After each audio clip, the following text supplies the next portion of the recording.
In question 1, we're going to find the area bounded by this curve, the x-axis, and these vertical lines, x equals 0 and x equals 2.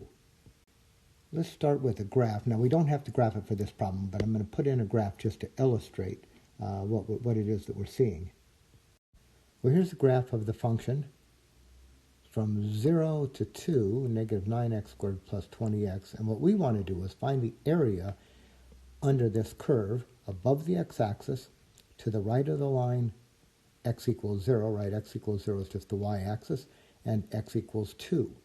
Let me draw that in here. Here's the line x equals 2. So what we're looking for is the area of this region right here. And we can use a definite integral to get that. So that area turns out to be the integral from 0 to 2 of f of x, which is negative 9x squared plus 20x dx. That area is going to be, let's integrate, so it's going to be negative, so increase the exponent by 1 to 3, divide by that 3, so we'll get negative 9, and then x cubed over 3, and then plus 20, increase and divide, okay, and then we'll get, evaluate that from 0 to 2. So let's simplify a little bit first here.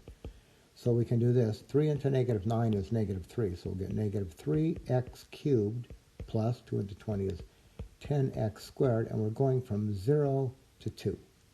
So let's start by putting in that upper limit. So we'll get negative 3 times 2 cubed plus 10 times 2 squared minus, put in the lower limit, negative 3 times 0 cubed plus 10 times 0 squared. Now that's all going to go to 0.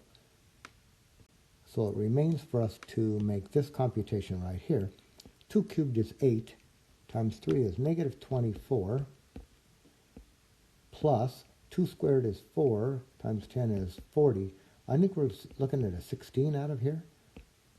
So the area bounded by this curve here, these lines, and the x-axis is 16 square units.